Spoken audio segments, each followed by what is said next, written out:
आज का पूरा लेक्चर आपके पढ़ा हुआ है, क्योंकि इलेक्ट्रोस्टैट्स ऐसा चैप्टर है, जब जब हमने 12th पढ़ी, कोचिंग करी है, स्कूल लेवल पे भी पढ़ा है, तो इलेक्ट्रोस्टैट्स का बेसिक बेसिक सबको पता है ना।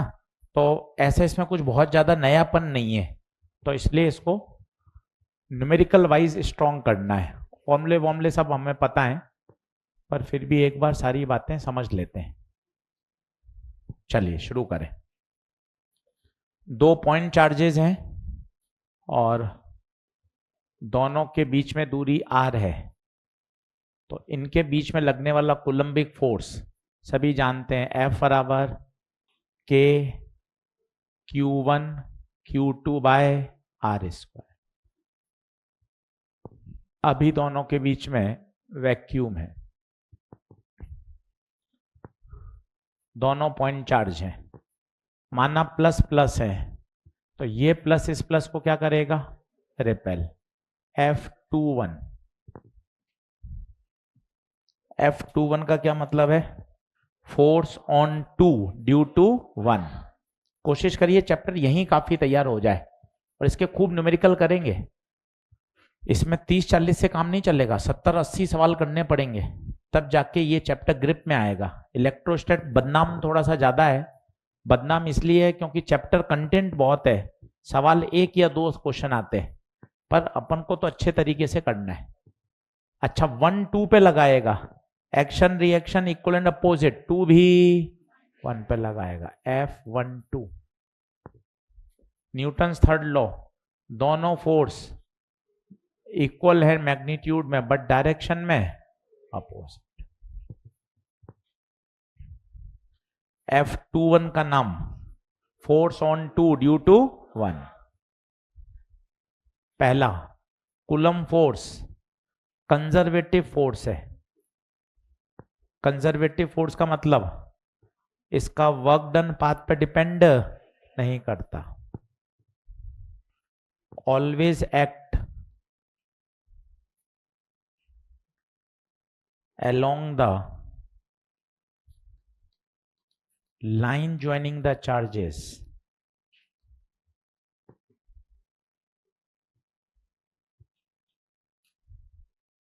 always act along the line joining the charges।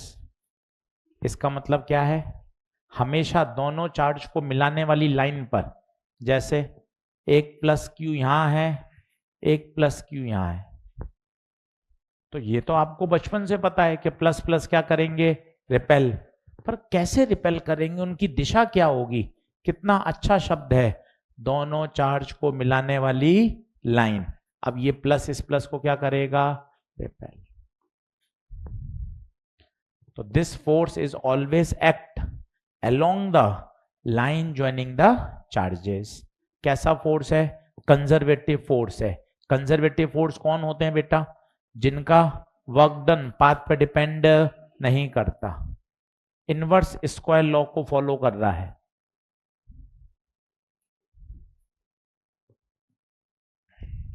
Inverse square law, F is inversely proportional to R square.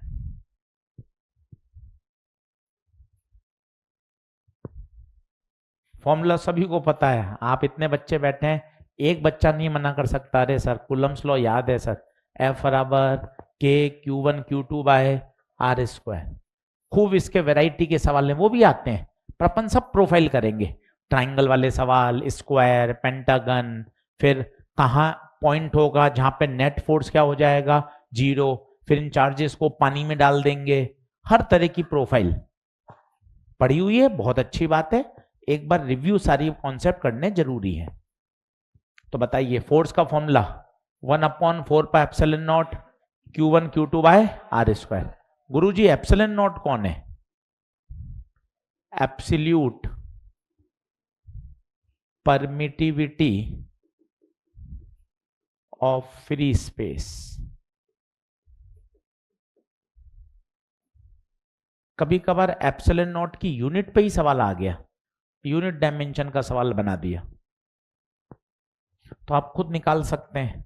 अगर मैं इसकी यूनिट निकालना चाहूं, F बराबर 1/4 pi epsilon not Q1 Q2 by R square. Force की यूनिट न्यूटन, 1 की 4 पाई की कुछ नहीं होती, चार्ज की कूलम, दूसरे चार्ज की भी कूलम, दूरी की मीटर। तो एप्सिलॉन नॉट की यूनिट आ गई coulomb square newton metre square. तो कभी इसी पे सवाल बन गया, एप्सिलॉन नॉट की यूनिट बताइए।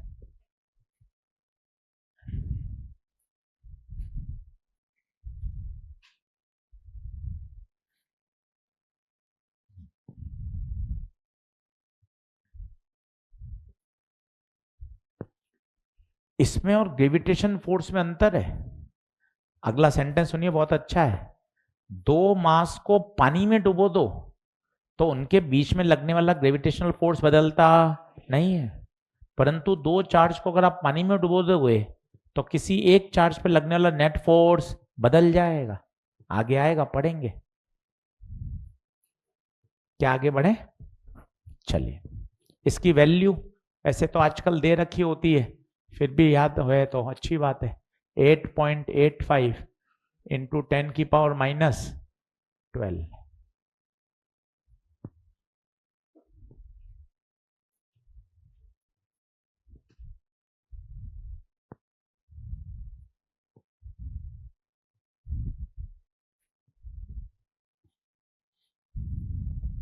बढ़े आगे।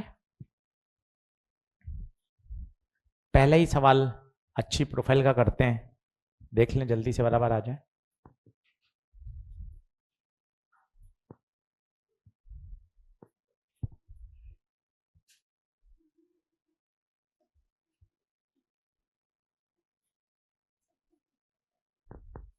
ये एक फेमस प्रोफाइल है, काफी बार पूछी जाती है। दो स्ट्रिंग की सहायता से दो बॉल्स को लटका दिया गया है, इक्विलिब्रियम है, मास m है, दोनों पे चार्ज q है। इसका एनालिसिस करते हैं।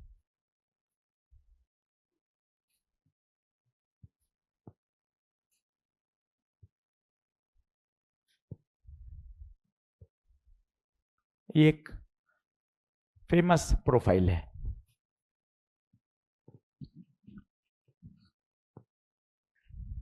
हर पेपर में आई हुई है, ऑल इंडिया में, चाहे जेई मेन में हो, नीट में हो, ऑल इंडिया पेपर में हर बार आई है। इसी को थोड़ा कठिन बना देंगे, आधे घंटे बाद इसको पूरे के पूरे को पानी में डुबो देंगे। है क्या इसमें? कूलम्स लॉ तो एक लाइन में लगेगा, बाकी सारी मैकेनिक्स है, आती है बेसिक मैकेनिक्स है, देख लें। सबसे पहले mg कहां लगेगा? नीचे। रस्सी में क्या लगेगा? टेंशन। और ये प्लस इस प्लस को क्या करेगा? रिपेल। आप मेरे कॉन्सेप्ट को समझिएगा, जो बहुत अच्छी बात है। जो कूलम फोर्स लग रहा है, कुछ नई बात सीख के जाइए। कूलम फोर्स ऐसे नहीं लगा ना, कूलम फोर्स हमेशा दोनों चार्जों को मिलाने वाली लाइन के अलोंग लगा। ये बातें काम की हैं। आप किस पे बात कर रहे हो? मैं इस पे बात कर रहा हूं, मैं इसका एफवीडी बना रहा हूं। mg कहां? नीचे। रस्सी में तनाव ऊपर। ये प्लस इस प्लस को क्या करेगा? रिपेल। देख लीजिए। और कोई बल लगेगा क्या? रस्सी में तनाव आ गया, mg आ गया, बल आ गया। अब चूंकि सिस्टम इक्विलिब्रियम में है, गुरुजी अगर सिस्टम इक्विलिब्रियम में है तो नेट फोर्स कितना होगा? 0। अब चैप्टर पढ़ना बहुत कठिन नहीं है। अभी 2 दिन बाद आएगा डाइपोल, आपको लगेगा ही नहीं डाइपोल नया है, क्योंकि वो हमने सारा का सारा बार मैग्नेट में पढ़ रखा है। वर्क डन का फॉर्मूला, पोटेंशियल एनर्जी का formula, magnetic field, electric field, axial, equatorial. तो अब इलेक्ट्रो पढ़ना बहुत ज्यादा तूफान नहीं है, क्योंकि आपने बेसिक बातें, अब जैसे तनाव, mg, अब आप ये खेल चुके हो खूब। अब आप देखना, अरे सर कोई दिक्कत नहीं है, 12th में यही सवाल करने में मैं 15 मिनट लग जाते हैं। अब आप पढ़े हो, ये थीटा है, ये भी थीटा अल्टरनेट, टी का थीटा से चिपका हुआ, टी कॉस थीटा, ये वाला टी साइन थीटा। इक्विलिब्रियम है, ऊपर नीचे आगे पीछे क्या होगा? बैलेंस। तो बताओ टी साइन थीटा किसको बैलेंस, एफ को, टी कॉस थीटा किसको बैलेंस, डिवाइड कर दीजिए, टी से टी उड़ गया, sine upon cos tan theta, F upon M.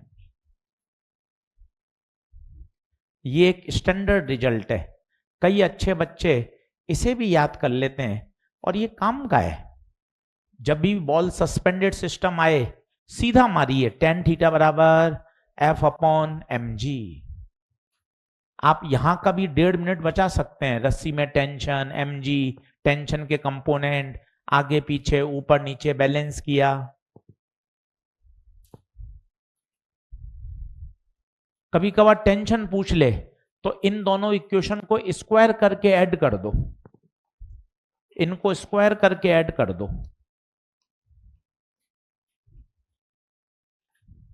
तो ये हो जाएगा T square sine square T square cos square. Squaring and adding, sir उससे क्या होता है स्क्वायरिंग एडिंग से, ये थीटा गायब हो जाएगा, देखें आप, sine square theta plus cos square theta कितना 1।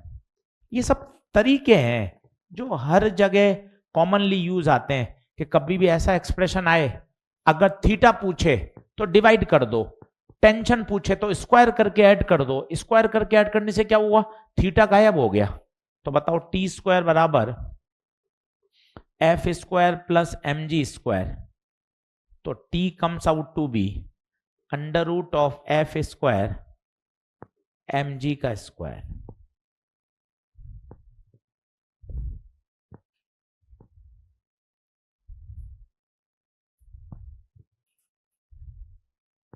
तसल्ली से देखिए, कोई जल्दबाजी नहीं है,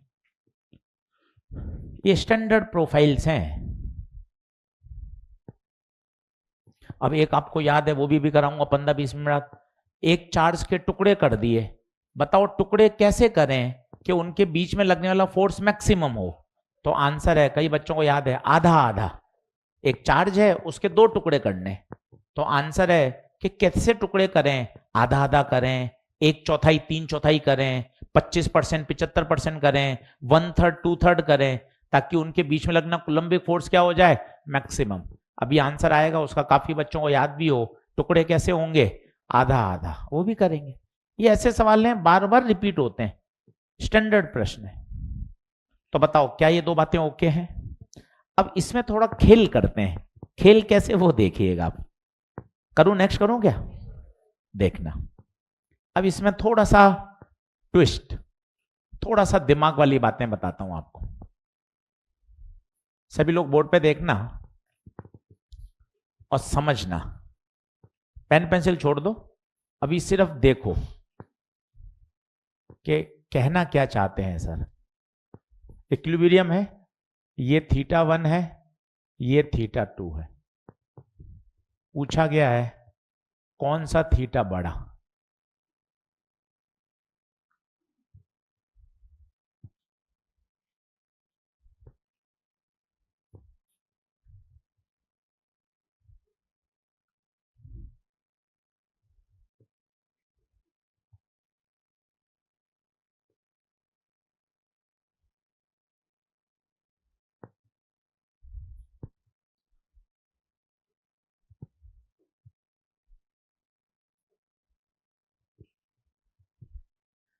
अब देखना, पहले ये केस क्या था, ये चुनमुन केस था, दोनों मास बराबर, दोनों क्यू बराबर, दोनों थीटा भी बराबर, बिल्कुल चुनमुन।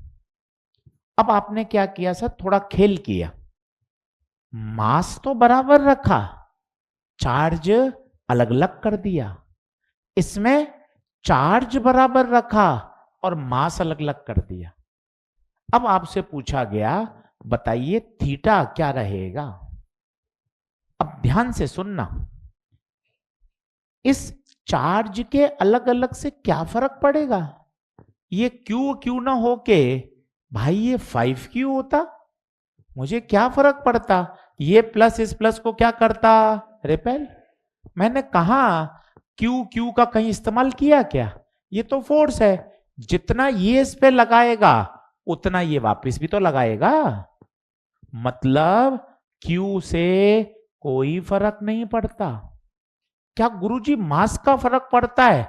बिल्कुल, चिल्ला चिल्ला के कह रहा है ये, एंगल मास के इनवर्स है, जिसका मास ज्यादा उसका एंगल कम। तसल्ली से देख ले, कोई जल्दबाजी नहीं।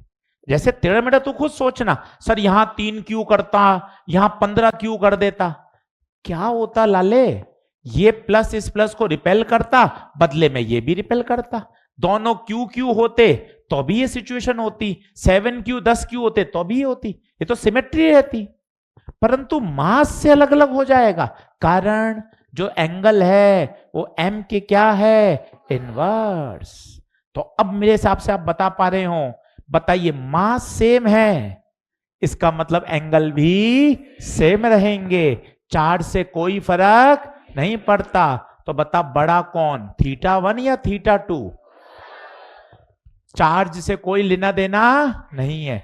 इसमें बता tan theta is inversely proportional to mass, जिसका मास कम उसका एंगल। अब बता किसका एंगल ज्यादा है? θ2 ज्यादा दिख रहा है डायग्राम में, तो खुद देख θ2 ज्यादा दिख रहा है, θ2 ज्यादा है, इसका मतलब m2 कम रहा होगा। तो इसका सही आंसर क्या आएगा? m2 is less than m1। एक बार और समझाऊंगा, पहले आप नोट करिए, दिमाग पे भी थोड़ा जोर डालिए कि सर एजी सर चार्ज में तो क्या ही फर्क पड़ना है, क्योंकि जितना 1 2 पे लगाएगा उतना ही 2 1 पे लगाएगा, तो वो तो कोई ज्यादा मतलब बात करने वाली बात ही नहीं है, वो तो सिमेट्री सिचुएशन है। हाँ, मास अलग अलग होने से फर्क पड़ जाएगा, क्योंकि दोनों का mg अलग अलग होगा, तो दोनों के लिए इक्विलिब्रियम आने के लिए जो एंगल है वो अलग अलग करना पड़ेगा।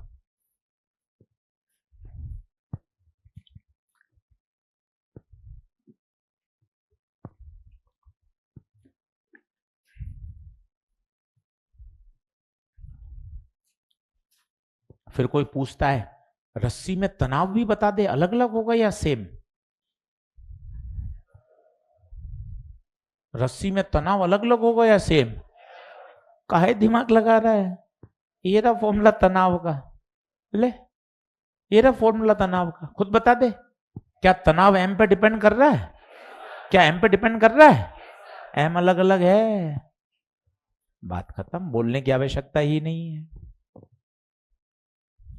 तसल्ली से बना, ये अच्छा क्वेश्चन आ चुका है परीक्षा में।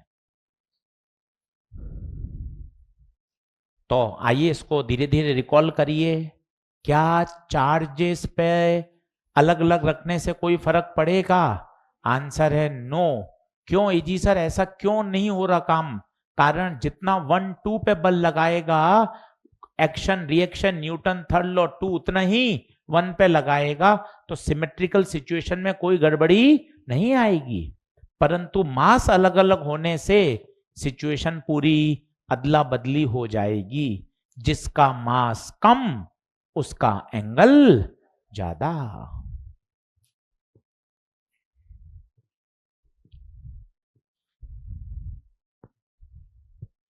बोलो क्लियर है?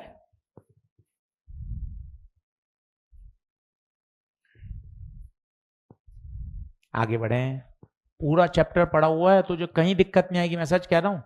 बस तुझे ये ध्यान रखना 70 75 सवाल तो मेरे साथ कर, घर पे 70 75 और कर ले, 150 सवाल में तो तेरा सारा मामला सेट हो जाएगा। इससे कम मत करना, तो फिर इलेक्ट्रो पे तेरा कमांड नहीं आएगा। तो 70 75 तो मैं खुद कराऊंगा क्लासरूम में, 70 75 तू और कर ले, तो 150 पौने 200 में तेरा ऐसा होगा कि हाँ सर मेरी इलेक्ट्रो में ऑलमोस्ट सारी बातें मैंने समझ ली। चल आगे चलता हूं, अब तेरे वही पॉपुलर वो भी सवाल देख लेता हूं। ट्राइंगल है, 3 कोनों पे चार्ज रखा है पॉपुलर सवाल, 12वीं क्लास से पढ़ रहे हैं, 4-5 साल देख लिया आपने सवाल। इक्विलेटरल ट्राइंगल है, पर क्या ये कराने जरूरी है? नहीं कराते तो क्या फिर वो अपनापन नहीं आता? इक्विलेटरल ट्राइंगल है,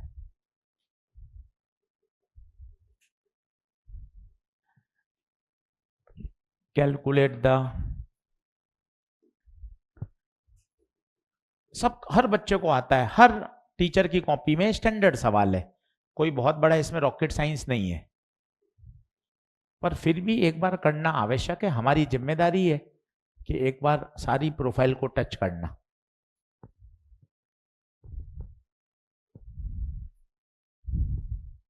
एनसीईआरटी में भी है, सबसे अच्छी बात ये है, एनसीईआरटी में 2 सवाल हैं सॉल्व एग्जांपल इस तरह के ट्रायंगल के।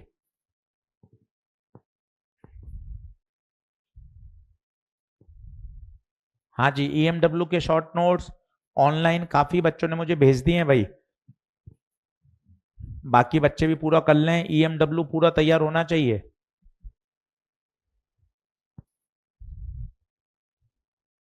नेक्स्ट लेक्चर तक तैयार करें कि हर बच्चा साथ में ईएमडब्ल्यू के शॉर्ट नोट्स दिखाए कि सर मेरा पूरा ईएमडब्ल्यू के शॉर्ट नोट्स तैयार हैं।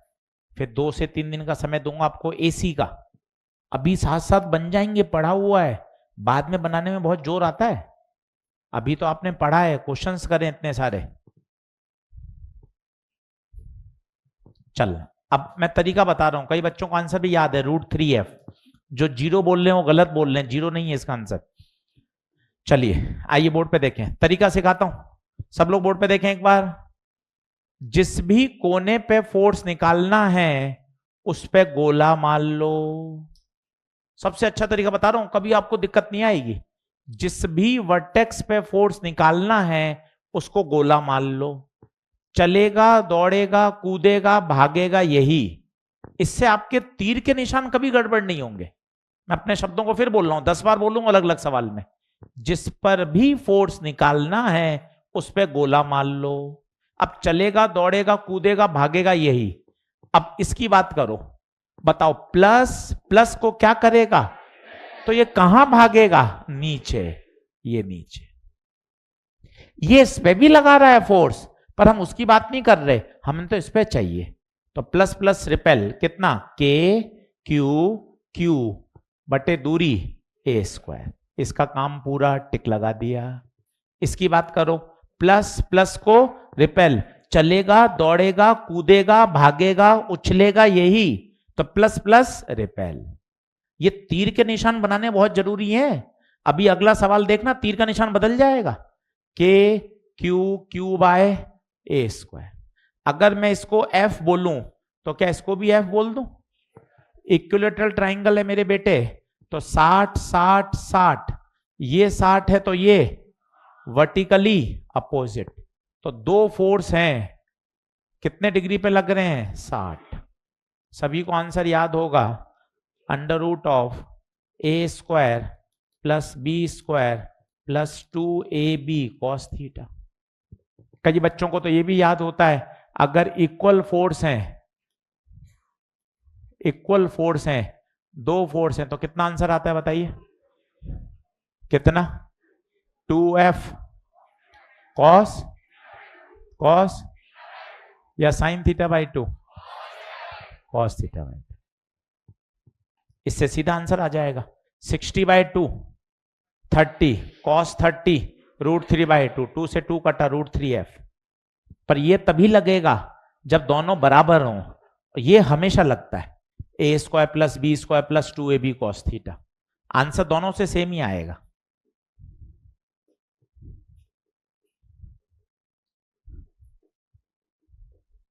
एनसीईआरटी का प्रश्न है, आना चाहिए, सरल कठिन कुछ भी नहीं है, प्रोफाइल होती है कि हाँ इस तरह का सवाल मैंने कर रखा है।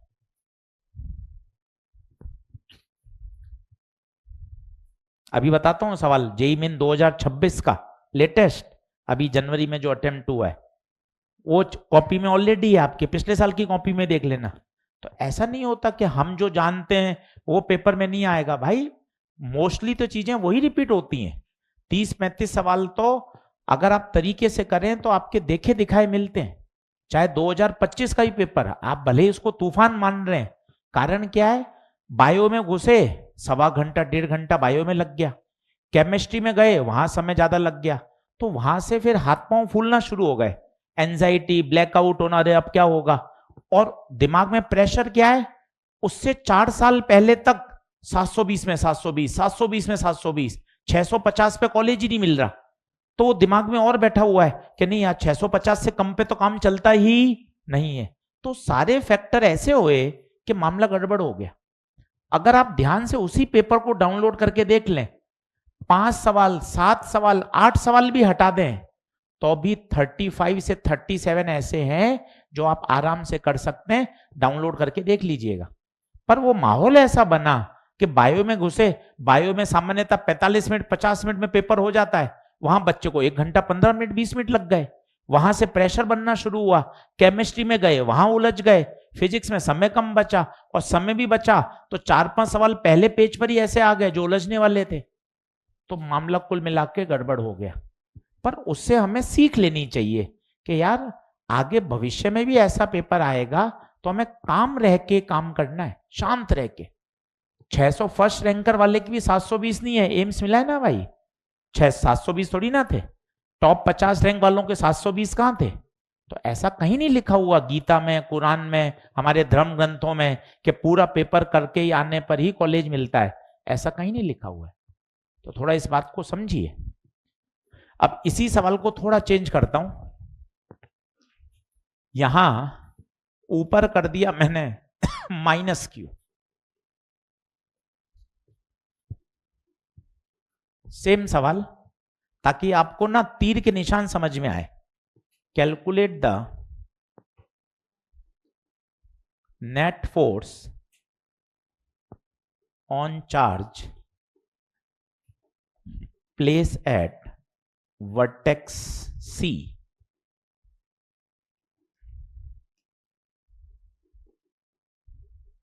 आराम से करिएगा, वही शब्द बोलूंगा बार बार जिससे आपकी बात क्लियर होगी। इक्विलैटरल ट्रायंगल है, करा हुआ है और सही होगा।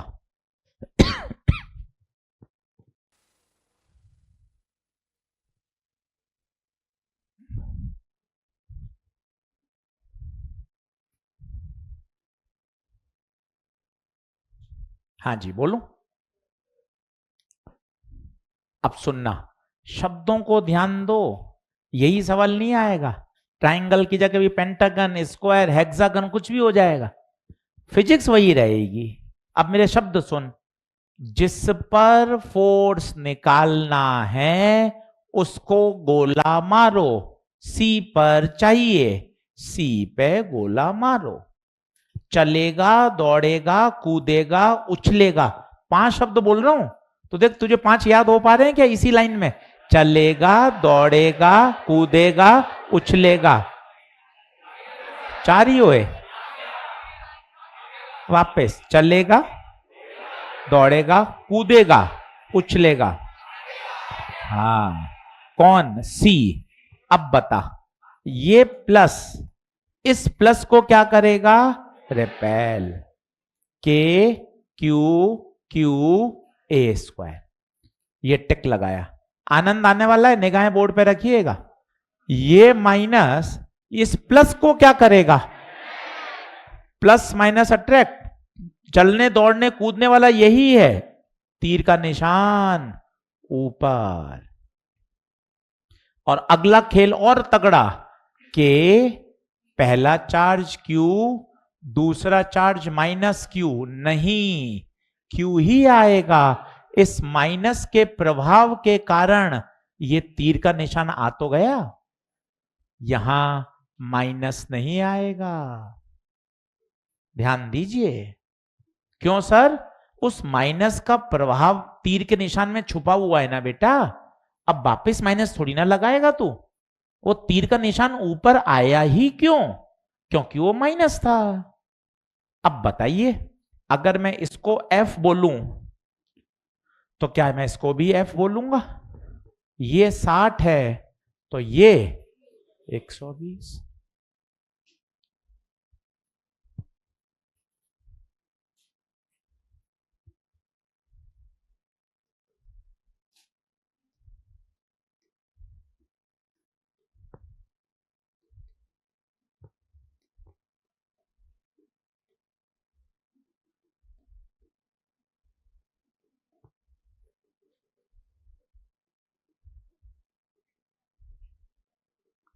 बताइए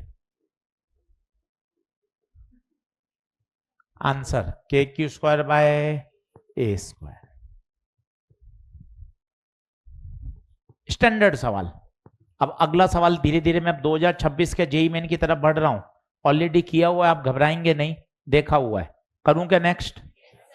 चल अब सुनना भाई, ट्राइंगल, स्क्वायर,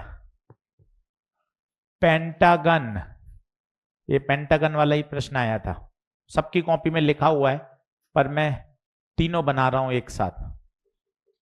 सभी वर्टेक्स पे चार्ज रखा गया है, सभी वर्टेक्स पे चार्ज रखा गया है,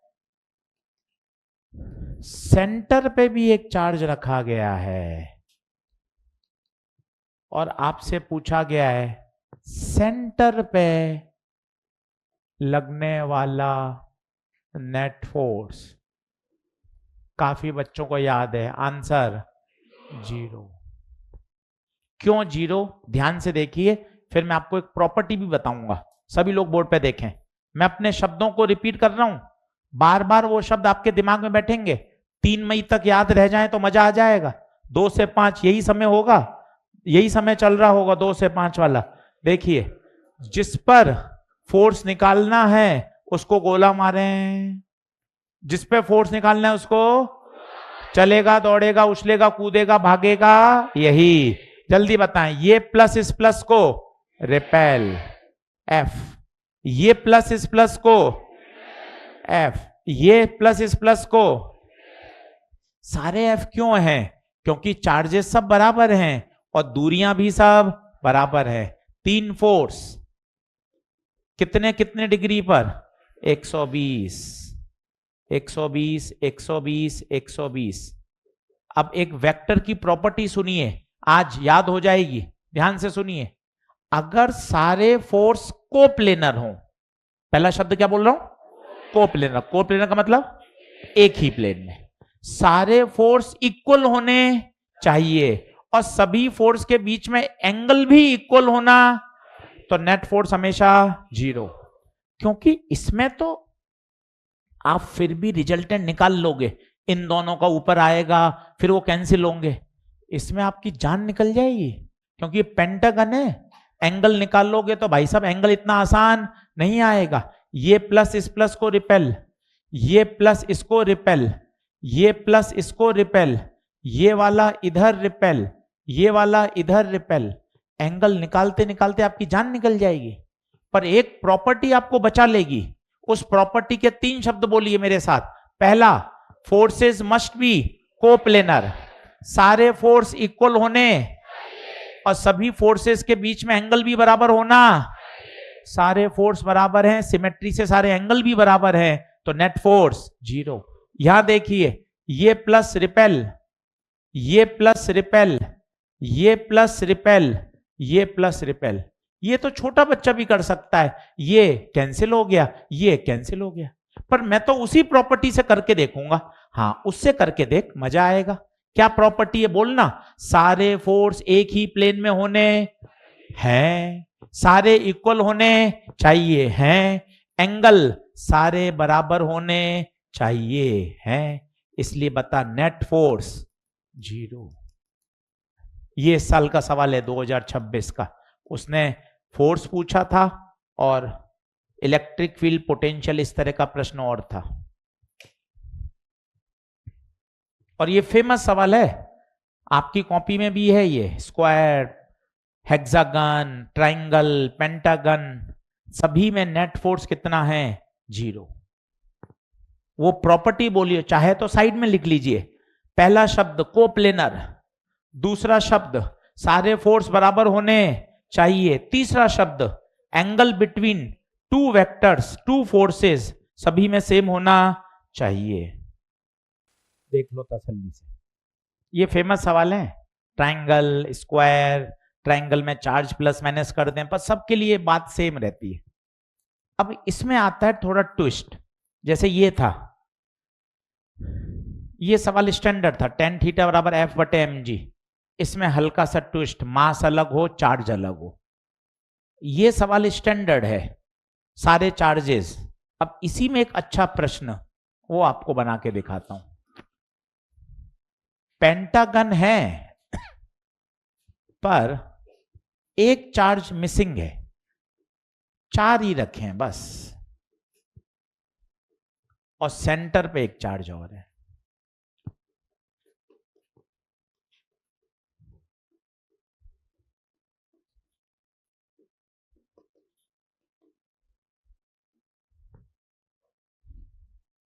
और किसी भी वर्टेक्स की सेंटर से दूरी a है।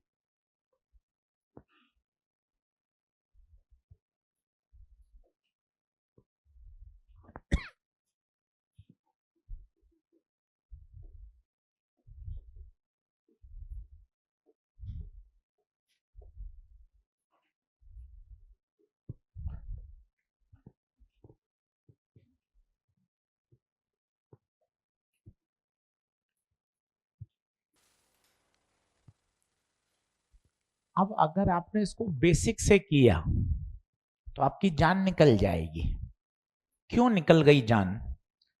ये इसको रिपेल करेगा, ये इसको करेगा, ये इसको करेगा, ये इसको करेगा। ये एंगल निकालने में, और ये एंगल इतने गंदे आएंगे, 36 डिग्री, 72 डिग्री, 45 90 नहीं आएंगे। क्यों सर 36 72 ये क्या बोल रहे हो आप? टोटल एंगल है 360, 5 लोग हैं, 5 से भाग दोगे, 5 सत्ते 35, 5 दूना 10, 72 डिग्री के गंदे गंदे एंगल बनेंगे। आप परेशान हो जाओगे।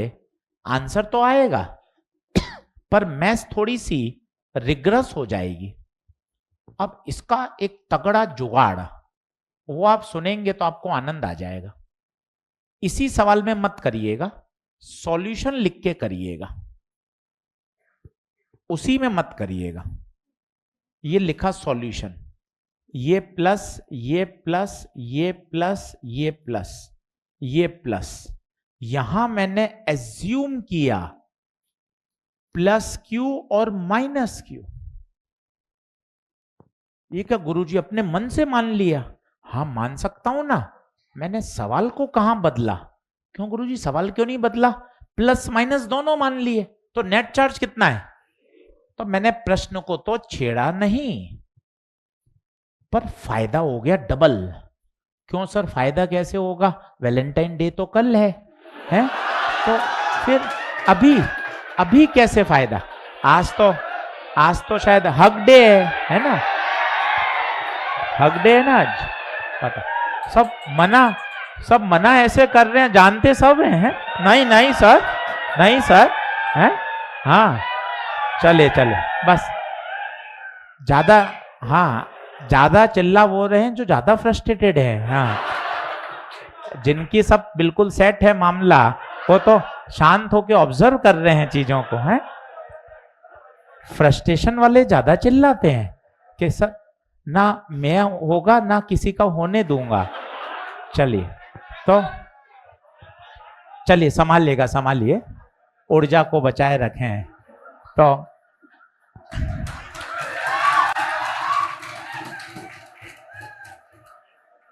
यहां देखें 5वां, यहां जो कॉर्नर मिसिंग था, मेरी बात समझिएगा, आप कहीं और ही चले गए हैं ना। तो जो कॉर्नर मिस था, जो कॉर्नर पे मिसिंग था, वहां मैंने क्या माना? Plus Q. और ऐसा करने से मैंने सवाल को बदला, पर एक गुरु फायदा हो गया। वो देख क्या हुआ, 1 2 3 4 और 5, अगर पांचों रखे होते हैं तो नेट फोर्स, मतलब ये सबका प्रभाव क्या हो गया? ऐसा लग रहा है मानो केवल क्या बच गया? Minus Q. मेरी बात को ध्यान से सुनना, पांचों रखे होते हैं जब नेट फोर्स 0 होता है, पांचों होने चाहिए।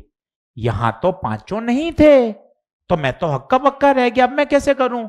मैंने ये ट्रिक इस्तेमाल करी, उस 5वें कॉर्नर पे प्लस क्यू और माइनस क्यू मान लिया। अब इससे क्या हुआ? 1 2 3 4 5, इन सब का प्रभाव नेट सेंटर पे 0। अब क्या बचा? केवल माइनस क्यू। क्या ये माइनस क्यू इस पे बल लगाएगा? यस लगाएगा। इस पे लगाएगा, गोला मारा। बताइए ये इसको क्या करेगा? अट्रैक्ट। क्या निकाल सकते हो आंसर? बताओ। के क्यू क्यू बटे दूरी A square. This is the answer. मैं एक बार और समझाऊंगा, थोड़ा ऊपर से गया होगा, पर ये सवाल बड़ा एक्सक्लूसिव है। अगर आपने ये मिसिंग नहीं माना तो आप उलझ जाएंगे 72 डिग्री 36 डिग्री के जंजाल में, और ये मानते ही सवाल ऐसा स्मूथ एग्जिट कर देगा आपको। अरे ले, 5 का प्रभाव तो 0 हो गया, अब तेरे माइनस क्यों हुआ? अच्छा, क्या मैंने सवाल को बदल दिया? क्या सवाल को नहीं बदला। क्यों?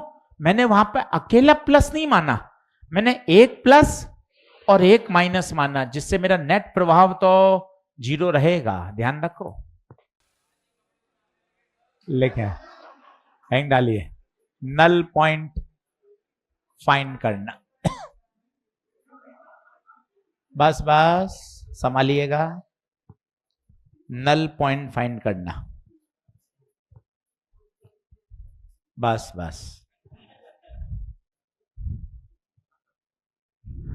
Null point. अब नल पॉइंट क्या होता है? एक ऐसा बिंदु जहां पे नेट फोर्स क्या हो जाए? 0।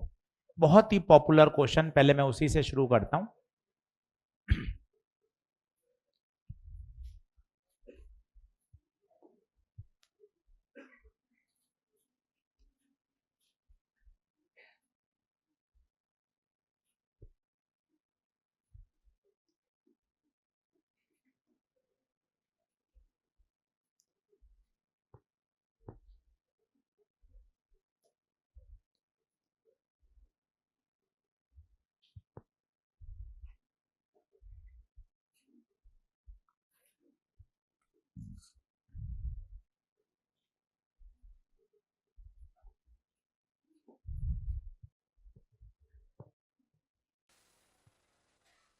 ये भी पॉपुलर क्वेश्चन आपको आता है, पर मैं एक बार बता देता हूं। कई बच्चों को उसकी ट्रिक भी याद होती है, पर खामखा अलग से ट्रिक याद करने की जरूरत नहीं है। वो फॉर्मूला याद करो, √Q1 upon √Q2 plus √Q1 into L. इतना रटने की जरूरत नहीं है, बेसिक से ही हो जाएगा। बहुत ज्यादा फॉर्मूले रट्टाबाजी का फायदा नहीं मिलता। ऐसा हो कि भाई हर साल ही क्वेश्चन आ रहा है, हर साल क्वेश्चन आता नहीं है तो जबरदस्ती हर सवाल के लिए एक नया फॉर्मूला रटना कोई होशियारी नहीं कहलाती। फंडामेंटल पर खेलिए, कभी दिक्कत नहीं आएगी। चलिए सभी लोग बोर्ड पे देखना भाई, तरीका देखें। क्वेश्चन क्या कह रहा है? 2 चार्ज रखे गए, तीसरा चार्ज कहां रखें so that system is in equilibrium. Equilibrium का मतलब क्या है? Net force 0। मैंने माना तीसरा चार्ज बाहर रखा। मैं तीसरा चार्ज रखते समय कितना अलर्ट हूं आपने चेक नहीं किया। मैंने तीसरे चार्ज की डिजाइन अलग बनाई। दोनों वो छोटे क्यू थे, मैंने बड़ा क्यू बनाया, क्योंकि तीसरा अननोन है। अगर ये बड़ा क्यू होता तो मैं ये छोटा क्यू बनाता। आप बात को समझिए। मैंने माना चार्ज को बाहर रख दिया, माना चार्ज को बाहर रखा। बाहर रखने से इक्विलिब्रियम आएगा क्या? मुझे क्या पता, देख लेता हूं। इस पे गोला मारा, ये प्लस इस प्लस को क्या करेगा? रिपेल। ये प्लस इस प्लस को क्या करेगा? इसका मतलब दो फोर्स मिलकर कभी भी नेट 0 नहीं दे सकते। इसका मतलब ये पोजीशन पॉसिबल नहीं है। मैं रटा हुआ क्यों लिखूं? पहले मैं समझ तो लूं, 1 मिनट ही तो लगा, कि तीसरे चार्ज की लोकेशन कभी बाहर नहीं हो सकती। अगर बाहर हो गई तो दोनों फोर्स एक ही दिशा में है, कभी नेट फोर्स 0 नहीं आएगा। पहले आप लिख लो, जल्दबाजी मत करो, चीजों को एब्जॉर्ब होने में समय दो, बहुत तेज मत भागो। 15 मिनट आधा घंटा ज्यादा लग जाएगा, पर समझ में आना भी जरूरी है। सर वापस बताइए क्या कह रहे हैं आप? मैं कह रहा हूं 2 चार्ज हैं, ठीक है सर। प्रश्न क्या है बेटा बोल? तीसरा चार्ज कहां रखें? सर मुझे क्या पता कहां रखें? 2 संभावना हो सकती है, या तो दोनों के बीच में रखें या दोनों के बाहर रखें। मैंने बाहर मान लिया पहले। अरे यार बाहर मानने से मामला गड़बड़ हो रहा है, क्योंकि प्लस प्लस प्लस क्या कर रहे हैं? रिपेल। कभी भी एफ नेट 0 नहीं होगा, मतलब ये इसकी लोकेशन नहीं है। देख लो, यहां तक रुकता हूं।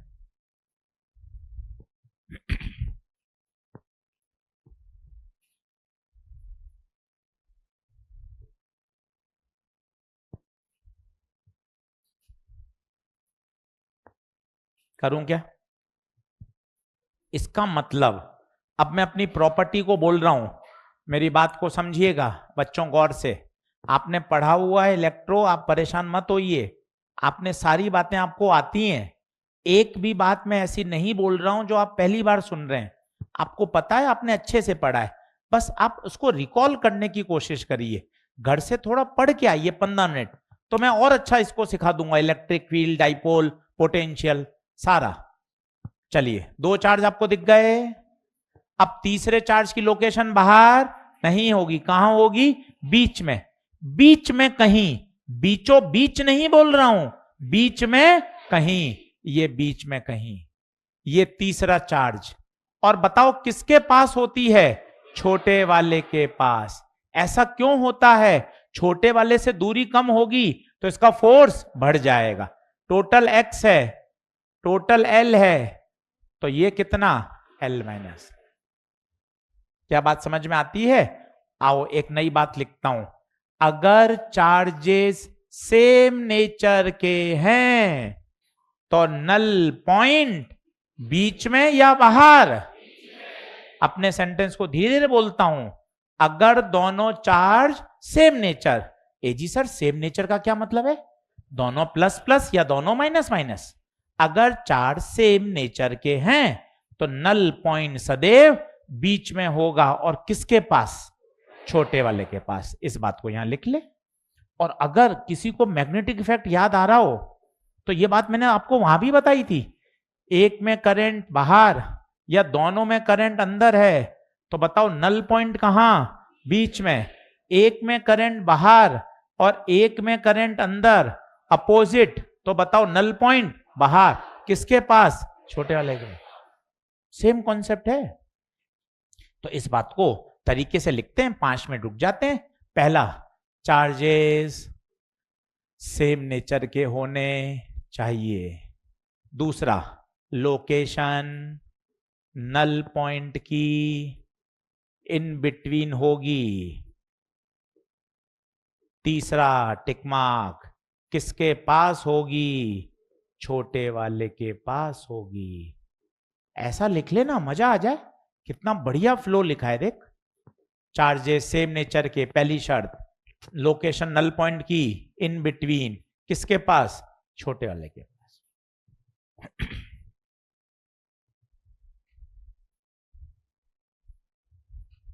2 मिनट रुकता हूं, आप एकदम पूरी तैयारी कर लो, लिख लो, 2-3 बार बोल लो, रिवाइज कर लो। चैप्टर आसान है, किया जा सकता है। ये पूरी किताब है, इसके 8 चैप्टर हैं। वॉल्यूम 1 ये 14 से 15 क्वेश्चन देगा। पहले आते थे इसके 18 प्रश्न, जब 50 क्वेश्चन आते थे पिछले 5 साल, अब 45 हो गए हैं लास्ट ईयर से। 14 से 15 क्वेश्चन देगा ये। इसे बोलते हैं इलेक्ट्रोडायनेमिक्स। इसके अंदर 8 चैप्टर हैं बच्चों। Electro, current, capacitor, magnet, magnetism, EMI, AC, EMW. बेटा इस किताब से मैंने 7 चैप्टर तुम्हें पढ़ा दिए। 7 चैप्टर बेटा मैं पढ़ा चुका हूं क्लास में। Current, capacitor, magnet, magnetism, EMI, AC, EMW, 7 chapter हो गए बेटा। 8वें चैप्टर की तरफ बढ़ रहे हैं। इसे कहते हैं 12th वॉल्यूम 1 इलेक्ट्रोडायनामिक्स। 14 से 15 प्रश्न देगा ये 2025 में। 25 में 15, 14 है, 26 में इसी रेंज पे आएंगे, क्योंकि पैटर्न वही रहेगा। 11वीं 12वीं लगभग बराबर बराबर कर दी थी लास्ट ईयर से। पहले भी 11वीं 12वीं बराबर आती थी, कोविड के समय 12वीं का परसेंटेज हो गया था 60 और 11वीं का हो गया था 40। लास्ट ईयर अगर आप पैटर्न देखेंगे तो लगभग दोनों का वेटेज बराबर है, एक के 22 आए, एक के 23 आए। 22-23 बराबर तो हो ही नहीं सकता, 22.5 तो संभव ही नहीं। तो 11वीं 12वीं बराबर बराबर, एक ज्यादा तो रहेगा ही, 45 सवाल है, इसलिए उसी माइंडसेट से पढ़िए। चलिए अब बताएं, क्यू पे निकालना है तो क्यू पे फोर्स कौन कौन लगाएगा, ये भी लगाएगा, ये इसको यहां रिपेल करेगा। बोलो कितना, के पहला चार्ज दूसरा चार्ज बटे दूरी एक्स स्क्वायर, ये वाला फोर्स इसको यहां रिपेल करेगा। बोलो के पहला चार्ज दूसरा चार्ज बटे दूरी L माइनस एक्स का होल स्क्वायर। दोनों फोर्स को क्या कर दो, बैलेंस। कोई बताएगा बैलेंस क्यों कर रहे हैं, कोई बताएगा बैलेंस क्यों कर रहे हैं, इक्विलिब्रियम है।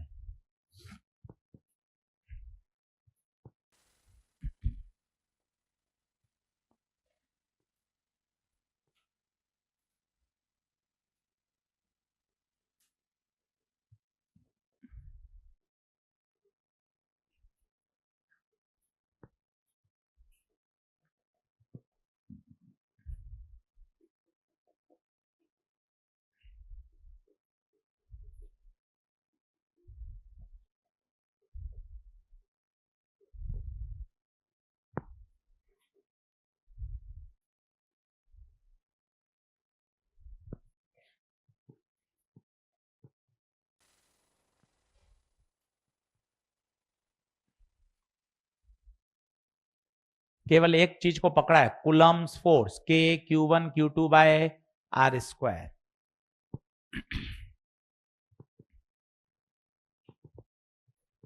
एक मिनट का ब्रेक देता हूं, पन्ने पलट लीजिए।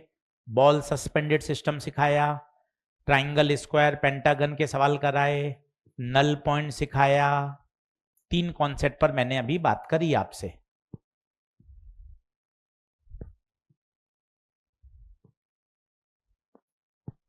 चैप्टर आसान, कहीं आपको जोड़ नहीं आया कि कोई ऐसी अटपटी बात लगी हो, सब ठीक है। कुछ नई बात सीखी वो भी समझ में आ गई, बहुत ज्यादा दिमाग पे जोड़ नहीं है। गॉस थ्योरम डाइपोल पढ़ोगे तो और सरल लगेगा, और जब सवाल बनेंगे, कल तक इसकी डीपीपी भी आ जाएगी, मैंने तैयार कर दी है। जब सवाल बनेंगे ना और मजा आएगा प्रैक्टिस करने में।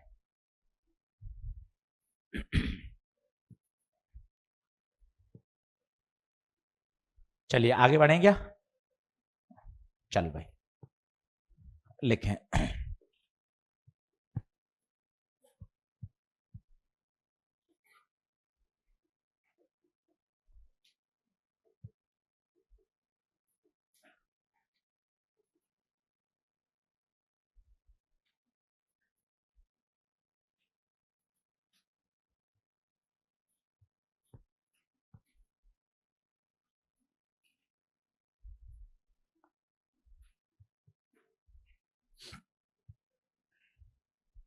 अब यहां एक अच्छा कॉन्सेप्ट है, काफी बच्चों को तो आता है, पर एक नया कॉन्सेप्ट है, वो सीखिएगा। ये मैंने इन्फिनिटी इसलिए किया है, medium extended up to infinity, इसी के लिए फॉर्मूला वैलिड है।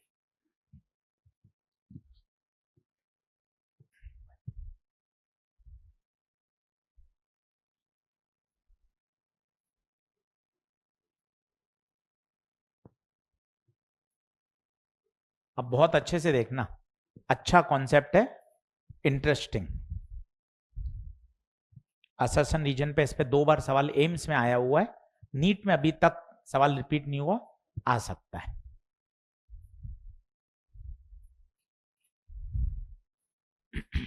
क्या कर रहे हैं, हमने दोनों चार्ज को पानी में डुबो दिया है। EMW का होमवर्क है, शॉर्ट नोट्स का, नीट के PYQ का, NCERT भी कर सकते हैं, ज्यादा सवाल नहीं है। 2 सॉल्व्ड एग्जाम्पल हैं, दोनों 4-4 बार पेपर में आए हैं, दोनों सॉल्व्ड एग्जाम्पल। अनसॉल्व्ड 7-8 सवाल हैं मात्र। 1 घंटा भी नहीं लगेगा और एनसीईआरटी पे ठप्पा लग जाएगा।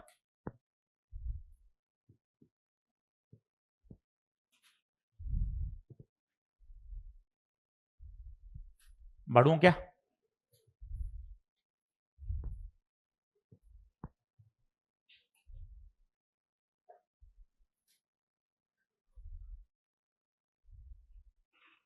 चल अब सुनना, देख तसल्ली से, आनंद आएगा।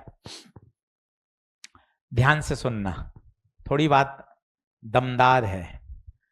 Q1 Q2 पे फोर्स लगाएगा, प्लस प्लस को क्या करेगा? रिपेल। कितना लगाएगा बता? 1/4πε0 Q1 Q2/r²। मेरा अगला सेंटेंस बड़ा जबरदस्त है, वो सुनना।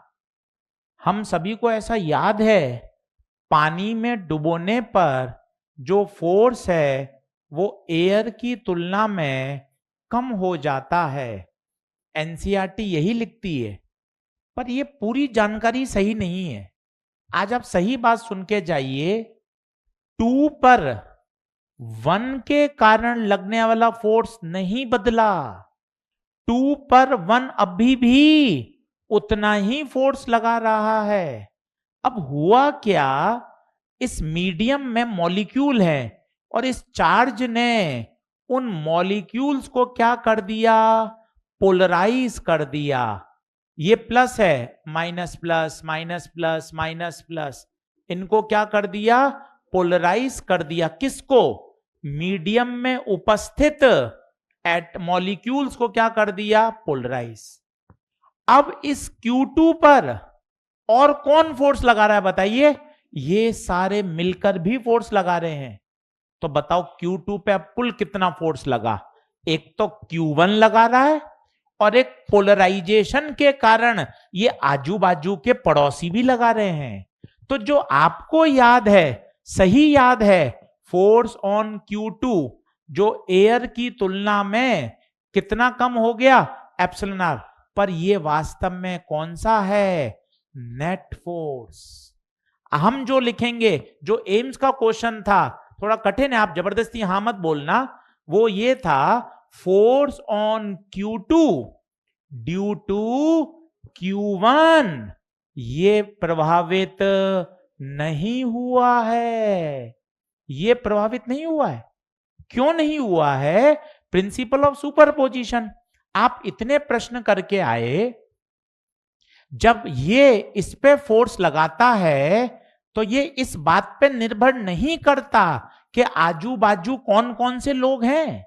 आपने ये ट्रायंगल का सवाल किया, सबसे पहले मैंने ये वाला सवाल कराया, इसने इस पे फोर्स लगाया, उस समय आपने क्या इसकी चिंता करी? क्या इधर कोई रखा था उसकी चिंता करी क्या? नहीं, बाद में आपने इसका क्या निकाल लिया? Resultant.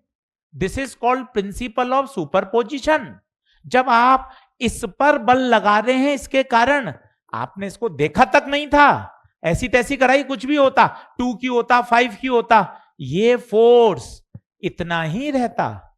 This is called principle of superposition.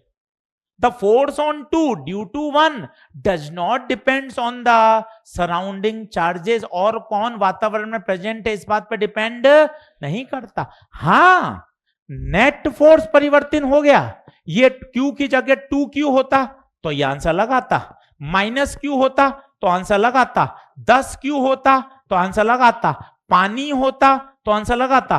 पर ये वाला फोर्स कोई नहीं बदल सकता, ये तो इतना ही रहता। The force on 2 due to 1 does not depends on the medium, does not depends on the surrounding charges, does not depend on the आप और मैं, इन सभी बातों को डिपेंड ही नहीं करता। मेरा वाक्य ध्यान से सुनिएगा। अससन रीजन का force on Q2 due to Q1 remain. तो फिर क्या बदला? आपको जो रटा हुआ है गलत रटा हुआ है क्या? वो भी सही है, पर वो कौन सा है? नेट। इनफैक्ट नेट ही काम का होता है। मैं आपसे पूछता इक्विलिब्रियम में फोर्स बताइए, तो फोर्स बोले तो नेट फोर्स होता है। नेट फोर्स आप कितना बोलते हो? 0। इक्विलिब्रियम पे नेट फोर्स जीरो। मैं बोलता हूं इस मोबाइल पर अभी कितना बल लग रहा है, तो जीरो ही बोला जाएगा। और अच्छा बोलेंगे तो नेट बल जीरो, पर बल का मतलब नेट बल ही होता है। mg नीचे लगा, नॉर्मल ऊपर लगा, नेट फोर्स कितना, जीरो। क्या आप मेरी बात समझ पा रहे हैं क्या? तो हम जो बोलते हैं वो क्या है, देखो क्या लिखा हो बोलो, force on Q2 net. Net का और अगर अच्छा लिखूं तो देख मैं और अच्छा लिख सकता हूं इसको, force on Q2 is vector sum of force on Q2 due to 1 plus force on 2 due to polarisation. क्या ये वाला सेंटेंस आपको समझ में आता है क्या? ये तो और तगड़ा है। Q2 पे net force is a vector sum किस किस का, force on 2 due to 1 plus force on 2 due to surrounding molecule जो किसके कारण पोलराइज हो गए हैं, Q2 के कारण। क्या बात क्लियर है क्या? इस बात को प्लीज हाईलाइट करिए। पहले इस स्लाइड में देखिए कुछ लिखना है क्या, फिर मैं आगे बढ़ता हूं। इसको झंडा गाड़ के जाइए, एक अच्छा बिंदु है, शायद इस पे अससन रीजन पे नजर पड़ जाए।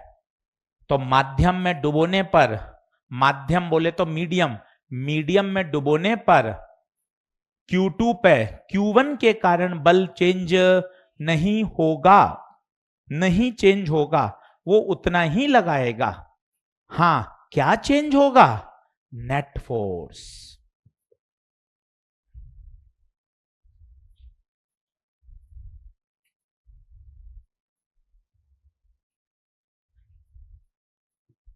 आप लिख सकते हैं क्या, पहले कितना था एयर में, 1/4πε0 Q1 Q2 by R square, net है। अब कुछ नहीं लिख रहा, मतलब नेट है, ये नेट है, ठीक है। बाद में मीडियम डालने पर एफ मीडियम 1/4π, मीडियम में अब एप्सिलॉन नॉट नहीं आता, क्या आ जाता है, epsilon nought into epsilon R. आपको पता है कल मैंने ईएमडब्ल्यू में भी सिखाया था, स्पीड हवा में बताइए, स्पीड हवा में 1/μ0 एप्सिलॉन नॉट, मीडियम में स्पीड बताइए,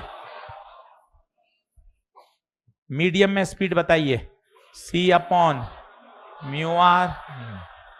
एप्सिलॉन आर, याद है? चलिए, तो epsilon naught epsilon R, Q1 Q2 by R square, 1/4πε0 Q1 Q2 R square, क्या बोल सकता हूं, एफ वैक्यूम। तो F medium comes out to be F vacuum upon epsilon R. गुरुजी मैं एप्सिलॉन आर भूल गया, क्या है, एप्सिलॉन आर को बोलते हैं डाइलेक्ट्रिक कांस्टेंट। क्या बोलते हैं, डाइलेक्ट्रिक कांस्टेंट। पानी का किसी को याद हो डाइलेक्ट्रिक कांस्टेंट, पानी का 81।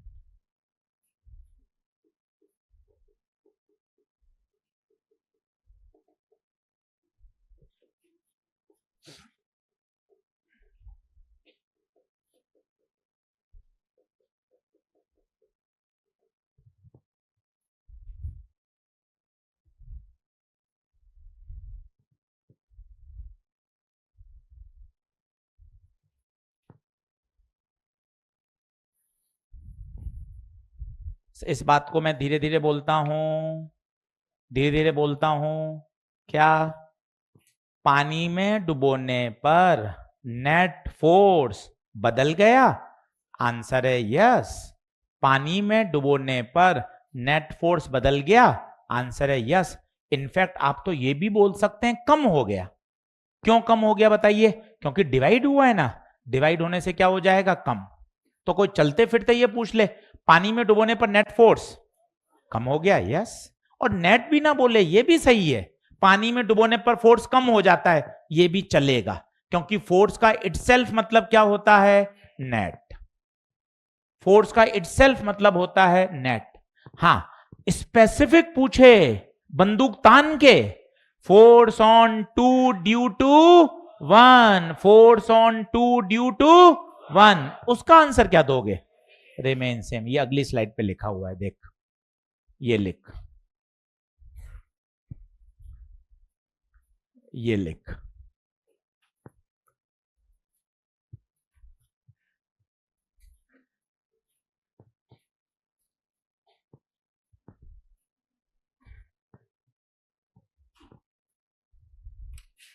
1 मिनट का ब्रेक, बराबर आएंगे।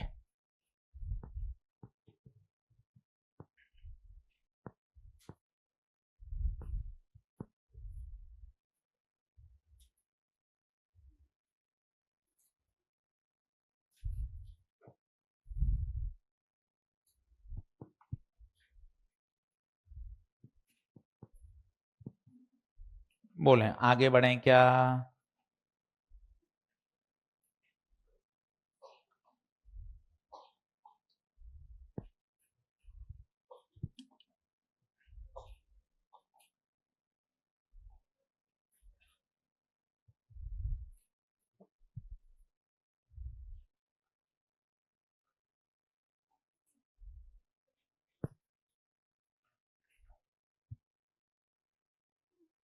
बढ़ूं?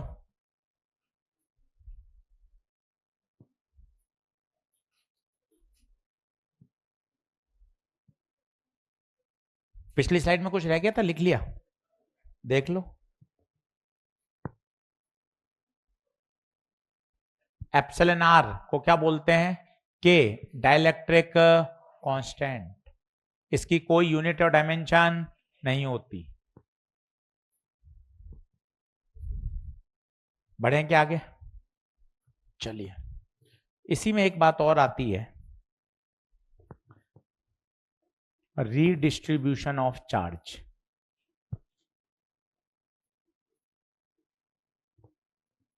दो मेटेलिक स्फीयर हैं,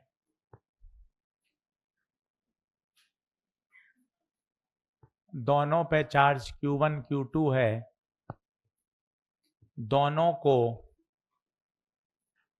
टच किया और वापस सेपरेट अपनी पोजीशन पे रख दिया। इस साल इस पे सवाल भी था।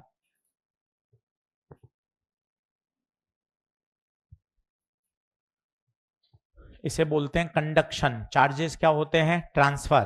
कब तक ट्रांसफर होंगे? जब तक दोनों का पोटेंशियल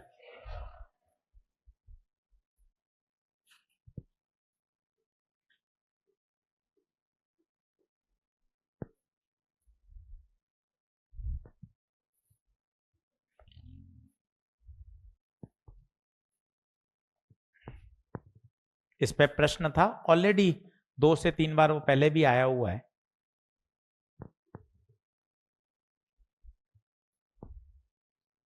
चैप्टर आसान है, थोड़ा सा देखकर आएंगे तो बहुत अच्छा रहेगा, नहीं देख के आएंगे तो भी काम चल जाएगा, पर पढ़ के आएंगे। जैसे इलेक्ट्रिक फील्ड, अब थोड़ा आप देखे आए, अच्छा electric field due two point charge k3/r²।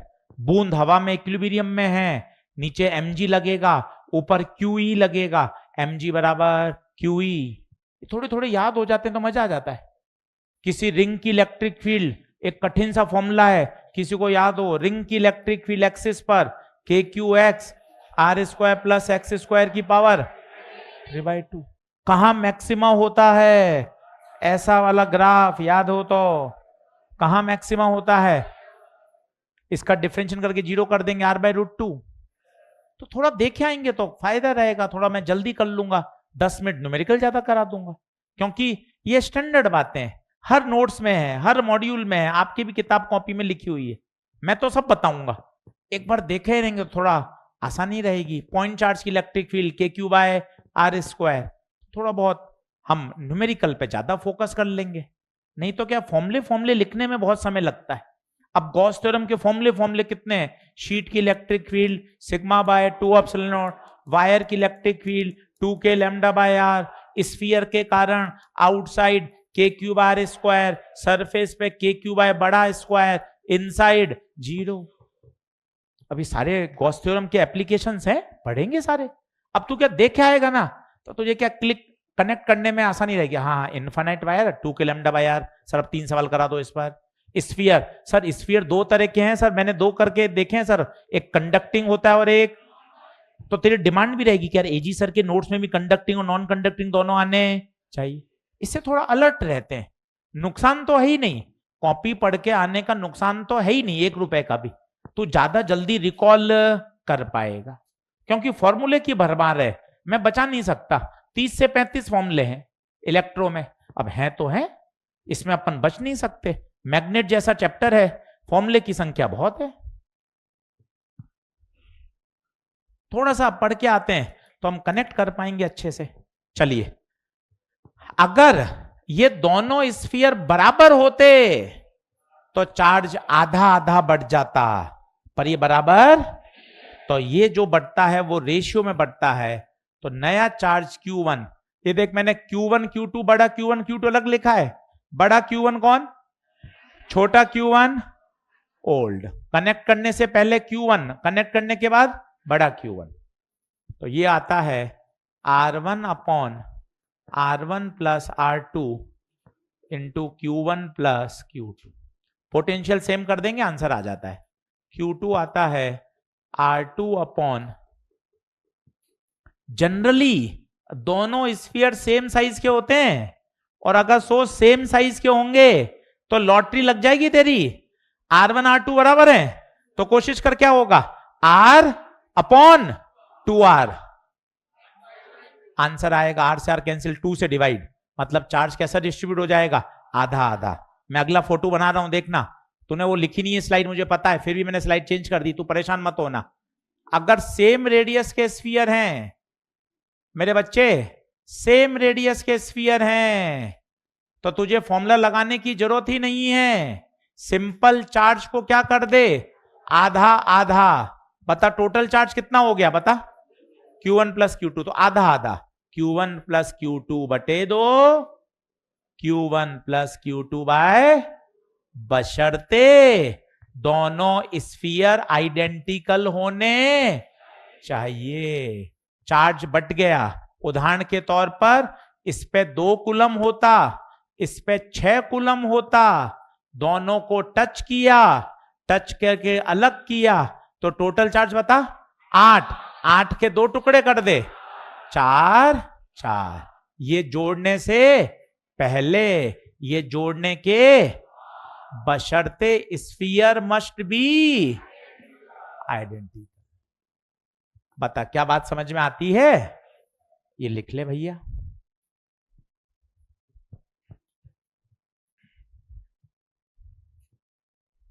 इसे बोलते हैं कंडक्शन प्रोसेस।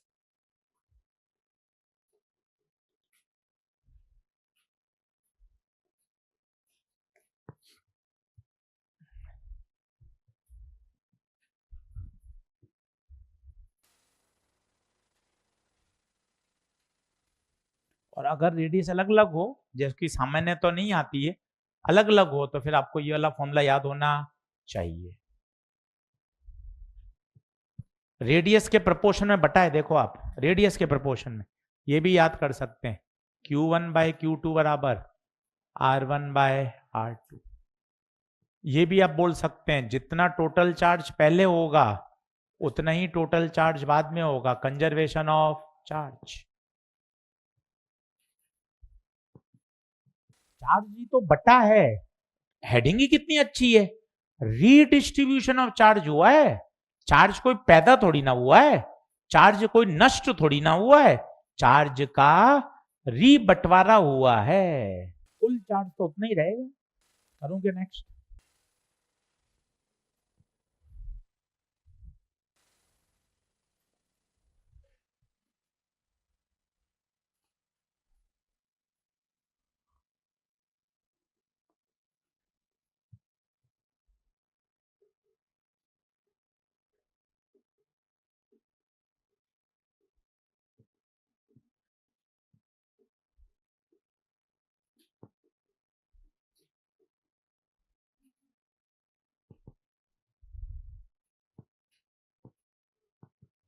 ईएमडब्ल्यू का काम पूरा कर लो, इसकी डीपीपी जब तक आएगी शुरू होने में, तब तक कल ईएमडब्ल्यू के शॉर्ट नोट बना के लाओ।